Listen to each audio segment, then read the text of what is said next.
Force is a loosely organized group of young people working together for social change.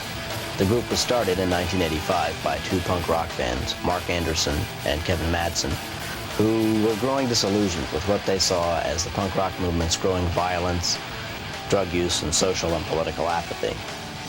About once a month, Positive Force organizes a benefit punk rock concert in the D.C. area. Over the past several years, they've raised more than $100,000 for a wide variety of local organizations, many of which are on the political left and don't have much money to begin with. Positive Force members also organize and participate in political demonstrations and perform volunteer work in the D.C. community.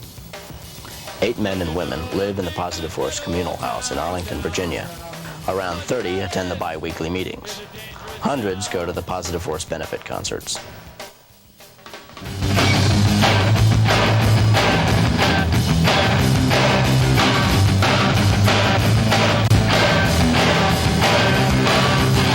When we have nothing left to give, there'll be no reason for us to live. But when we have nothing left to lose, you will have nothing left to use. There ain't nothing, you have no control. There ain't nothing, you have no control.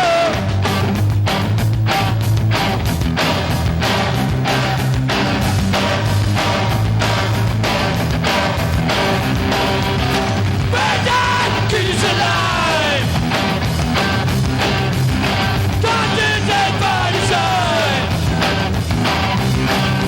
What's gonna fit in man never one more. Never something in his door. There ain't nothing, you have no control.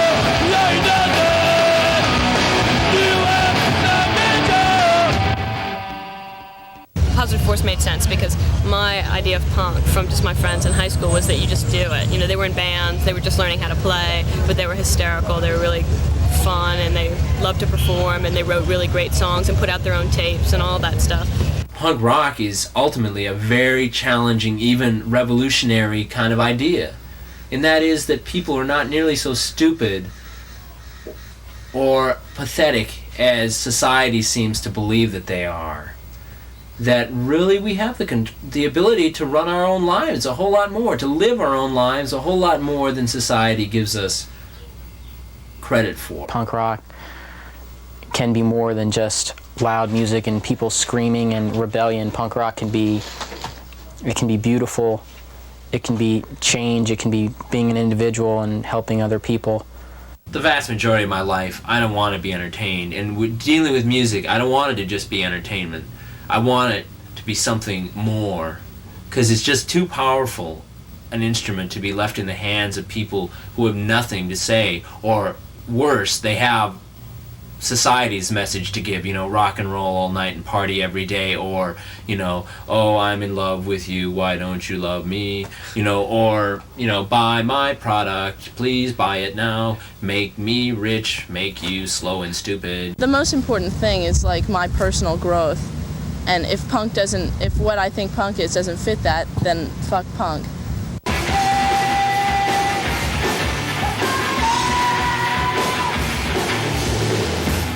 Kristen, Andrew, and Jenny operate a record label, Simple Machines, from a room in the Positive Force house.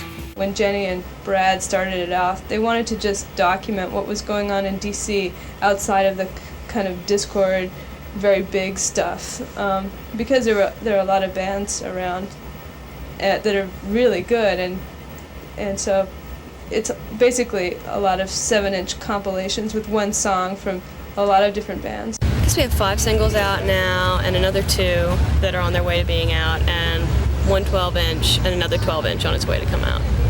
But and cassettes. We distribute a lot of our friends' things, and we make clothes as well. We silk screen used clothing with our little Sprocket logo, which is right here. We trade ads with other people, or give them free records if they'll put an ad in their little zine in Florida or something. So that's another thing. You realize that power of trading. You get lots of fun stuff in the mail and get to send stuff away. It ends up being much better. The barter system is great compared to money, you know?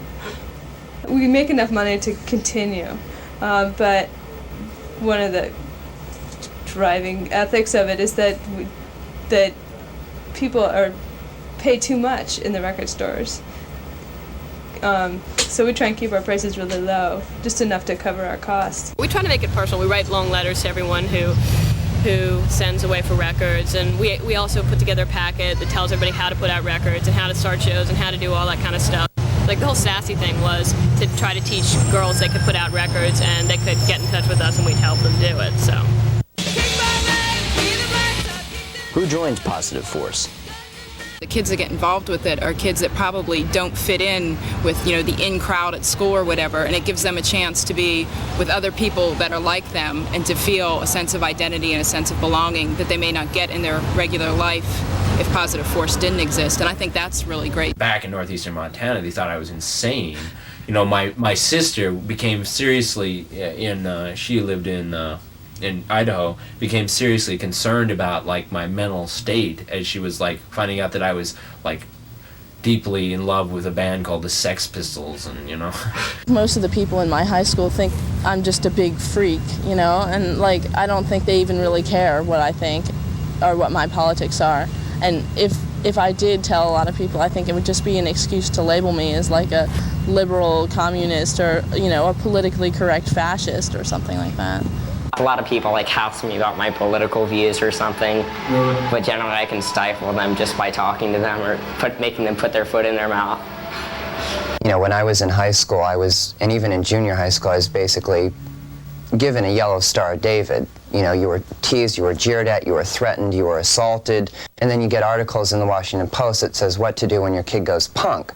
Well, I think, for a lot of people that the schools and the parents are definitely not doing their jobs. They're not telling their kids, that they're special, that they're very unique.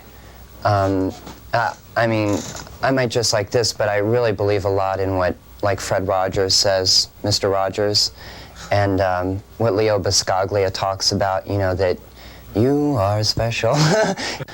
I know that Mark especially really tries to reach out to people that have dreams and ideas and ideals of the world and about themselves. One day someone said, we were at a Fugazi, she goes, "Oh wow, there's Mark, Positive Force Anderson." I go, "Really? Wow." So I jumped up and talked to him, and lucky for me the next meeting was the next day, and I went and I just got involved from the start, and it was great. I think it was about January 2nd, I saw Fugazi at the 930 Club, and Mark Anderson from Positive Force was out there set up, and I stood around and talked to him for a while. How did you guys first find out about Positive Force? Oh man, we've been going to shows forever. Yeah. It's just, it started out as mainly a music thing when I was younger, early years of high school. Yeah. But they sponsor most of the DC shows. What was so great about the show on Friday night with Fugazi and Citizen Fisher and Cringer, it was like a punk rock conference, and there was so much stuff out there. Yeah, I know, because I went to my car right before I started so I could put out literature that I had gotten there, and then halfway through the show there's all this new stuff. Yeah, it was so great. Suddenly there's people coming up with people I'd never seen with zines. Or they're free, and can I just put this out here? I'm like, put it out. Of course you can. For the past week, us and a whole bunch of other people have been slaving over this booklet. And this has pretty exciting information on the Clinic Defense Task Force, on pro-choice and anti-choice organizations, stuff about Positive Force in general, and then individual people's opinions on this. Yeah, I definitely think they've increased my awareness about a lot of things, and also some things I kind of want to know about, but it's just too much trouble trying to find out about it. And this makes everything so accessible, and it helps me to think. Do you see them picking up flyers and booklets and stuff? Yeah, they do. To a large extent. People pick them up. I don't know how much they read them, but I think they absorb something. Especially if they come to enough of them, they start to absorb it. A lot of people, we get a lot of people that come into the group, and they've, involved for a while, and then they'll, go off and do something on their own. A lot of people come from high schools. When they're out of high school, they go off to college often. They're not here anymore. They can't be part of Positive Force DC. Same thing with the people in college. They graduate and, they go to do their own thing. that's life. It's hard sometimes because I love a lot of these people and I'm really attached to them, and then they leave. It's never easy.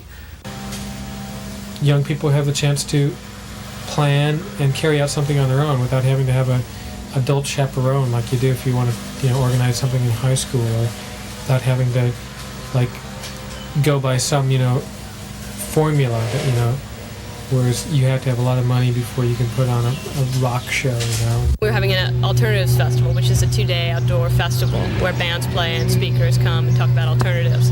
And I said, oh, well, I know a lot of poets that do political stuff in D.C., maybe you should call them. And they said, well, why don't you call them, or why don't you set it up?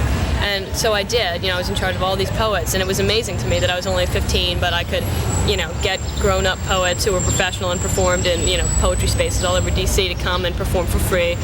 I was getting tired of just paying my money, going in, standing there, watching the band, leaving. And that got really tedious to me. And I wanted to do something, I wanted to help out. And with Positive Force, I got to haul equipment in, I got to help set things up, I got to actually be a part of what was going on. Like the Coffee House series at DC Space, which lets weird young bands who haven't had a chance to play out.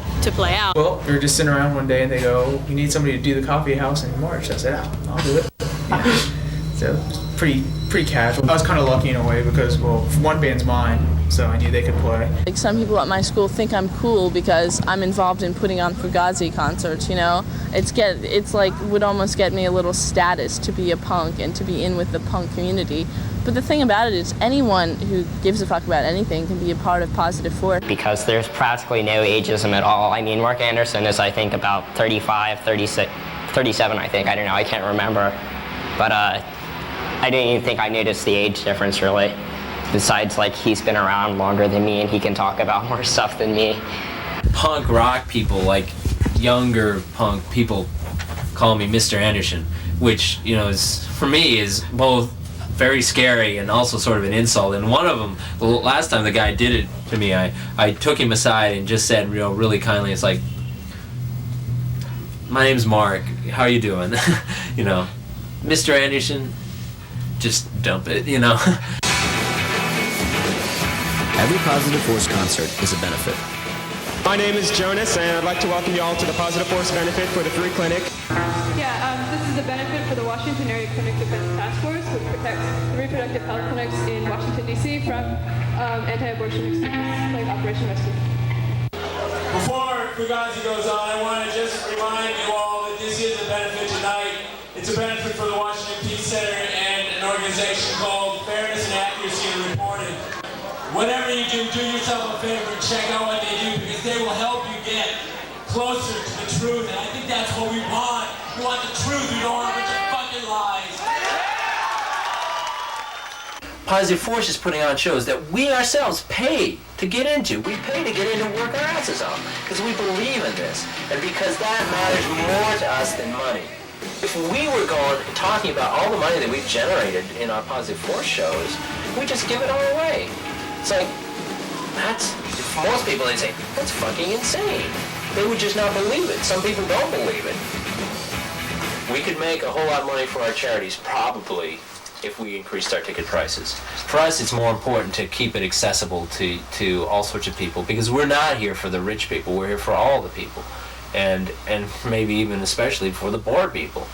And if somebody doesn't have money at one of our shows, even for the $5, they won't get turned away. It's very important for us to try to pursue those things, keeping the door price very low, making sure everyone can get in, trying to do our shows in places like Sanctuary Theater where our audience gets to see another part of America, a different part of America that's not the suburban, clean, affluent part. Also, where our rent money goes to help organizations that are doing good works. Positive Force admits people of all ages to their shows. Yeah, I think that's really cool. I mean, I would not be old enough to go to any show that wasn't all ages, so it kind of would suck if I was living in some other place, because I know a lot of other places don't have all ages shows. I go other places, and the idea of $5 shows all the time and of just really relaxed atmosphere, and there's no drinking, and there's no smoking. That's really foreign in a lot of places. I don't like breathing cigarette smoke.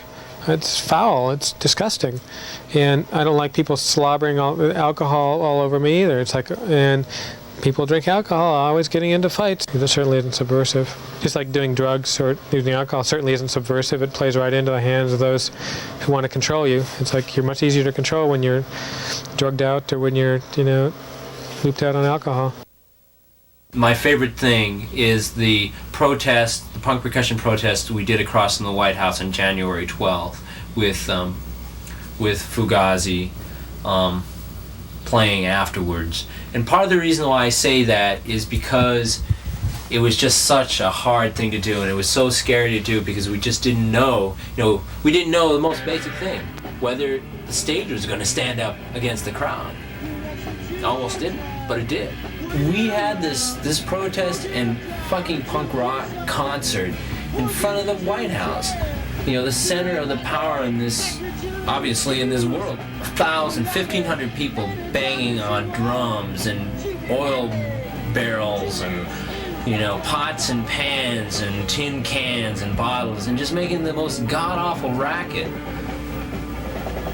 And for a message. I think that most kids, especially when I started the group, joined the group because they were feeling frustrated by the amount of shit work they were expected to do at the interesting places where they volunteered their time. When you're young and have a lot of energy, it's more of an immediate thing. You want to see the results of what you're doing. Yeah, it's kind of funny because my parents never have to discipline me or anything, and I'll go out on the weekends and they don't have to worry. It's like, I'm going to go out and feed the homeless now. Once a month, Positive Force members deliver meals to shut-in elderly people. All 3 times that I've done meal delivery, I've done the same route, and the people on the route, a couple of them have gotten to know me and are glad to see me. And that makes you feel really good to think that somebody who's, very lonely and has very few friends and very few visitors and really has a very depressing life, the fact that I've spent maybe a total of 15 minutes ever talking to them has made them a little bit happier or whatever. We went to Martha's Table, which is a homeless place that delivers meals to the homeless, and that was really great because we made sandwiches and it was really hands-on, and we were right there making sandwiches knowing that they were going to go into the mouth of someone who was hungry and could actually eat them. Whereas before we were giving money to an organization that we know was going to do that, which is great, but we took it one step further and we actually went down there and helped. There are some people in Positive Force that have been involved with politics and organizing. Kristen works for NOW, National Organization for Women, and Mark has worked with different things, and Sean has done a lot of neat things. My official title is as an action organizer, so I organize a lot of rallies in DC and help people that are doing actions and demonstrations in other parts of the country, and end up talking to a lot of college campus people and do research as well. And for actually having impact on people's lives, I see it. I work as an outreach person going to help low-income elderly people in inner city DC. This past week, I spent a significant part of that week working with one specific person who is a 94-year-old blind woman who's very poor. She has been refusing to see a doctor forever and ever. This past week she started falling down like every day. She stopped eating. She refused to see a doctor, refused to go to the hospital. She couldn't even make it to the bathroom. We came in one day on Thursday. We came in. She was sitting in a pool of urine. She couldn't move off a chair in her kitchen. We managed to get her into a hospital. Finally, after just incredible effort, and it worked. And it's like I said, sometimes it's almost too much. But the fact is that if it weren't for me and the other people doing my job, she'd probably be dead now. I work at the Arlington Co-op, which is cool because it's a co-op and it's an alternative to big business working. Sean works there too, right? Yeah, so which is kind of annoying because we tend to get on each other's nerves working and living at the same place. So, he can be a pain. Something about the food co-op, it seems like to a lot of people seems pretty tame. It's like they'd much rather be doing a civil disobedience or marching in the streets and screaming at someone. But then if they go back home and buy all their food at Giant or 7-Eleven, they're supporting large corporations almost exclusively. You're not going to find much in a 7-Eleven or a Giant that's made by a cooperatively owned or by a collective or by a nonprofit. So and that's one of the main things you do in your life is you buy food. Politics to me isn't politics, it's just something that in my day-to-day life, it's like my own personal moral code of conduct. There's no way for any one person to change his whole fucking world, but you can change your life. And that's what I ask people to do, when they see something wrong, try to do something about it, starting with what you're doing to help that injustice go on. Personal politics, personal revolution, there's so many things one can do. I mean, by not eating meat, you're not supporting a bullshit industry. By not buying CDs, you're not supporting a bullshit industry. By being a nice person, you're not supporting bullshit. Being mean. 8 people rent rooms in the Positive Force house. The landlord lives in West Virginia and never visits. The Positive Force house exists almost as a mission unto itself in Positive Force because we try to live in a way that is different from the mainstream values that, value structure that we, say that we oppose. We try to make decisions here consensually. We try to keep hierarchy away. It's hard, but you try. We try to recycle a lot of stuff out of this house. Try to recycle most of what we use. We also have certain rules, quote unquote, that we don't want drugs, including alcohol, in the house. We don't want people smoking in the house. We don't want meat in the house. We try to open up our house to help as many people as we can. There are people almost all the time staying here at different points, including like a 90-year-old man who was evicted, who came and lived downstairs for like 3 weeks. Saved him from being homeless. The person last night who was just wasted, and if I left her on the street or in the hands of her also drunk and abusive boyfriend, who knows what would have happened.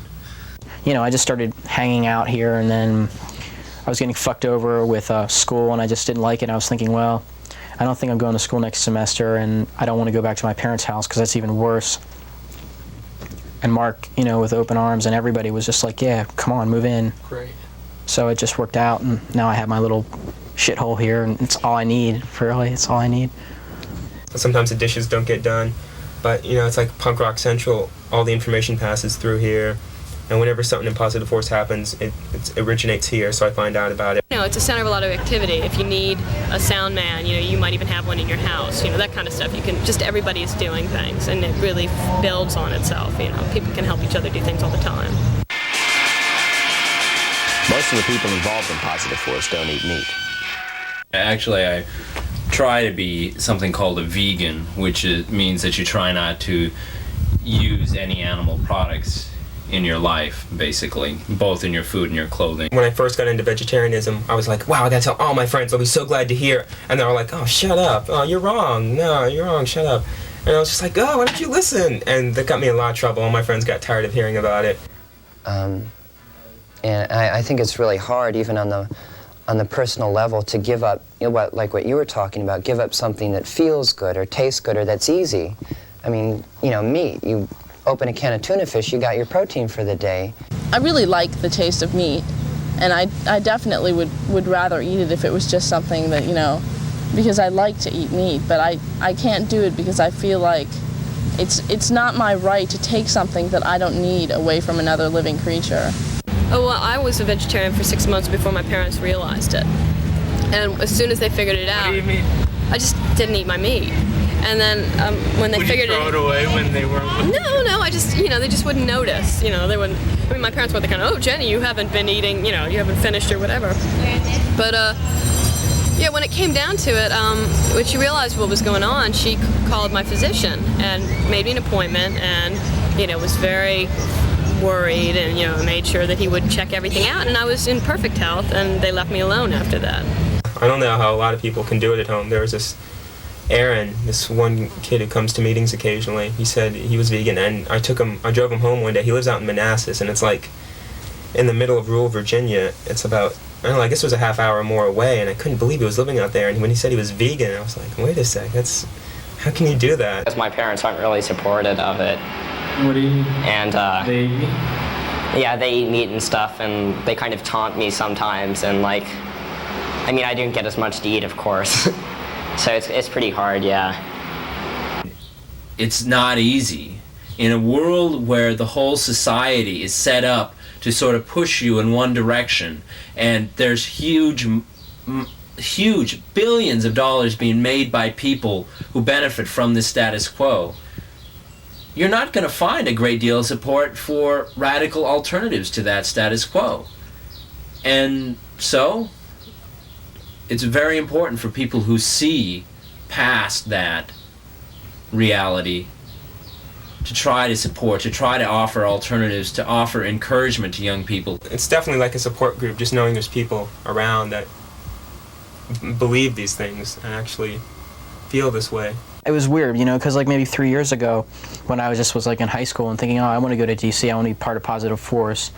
Oh, I was just like, you know, I just thought of like everyone here is just like so holy or whatever. I mean, anyone can do this. Anyone can do it. I think the greatest thing that Positive Force has shown me is something I could have shown myself a long time ago, is that if I put my ideas, if I work hard, I can pull things off, you know? I mean, life is so amazing. There's so much potential, so much possibility, but everywhere you go, we're all so scared and so cowardly and so lazy. And society doesn't help much at all. Society is ready to just sell us all this shit, you know, to anesthetize us, to put us to sleep. Well, I don't want to sleep. And I don't want to help people sleep. I want to wake up, and I want people to wake up. Because if we don't, the only life that we can ever be sure that we're going to have is going to be stolen from us.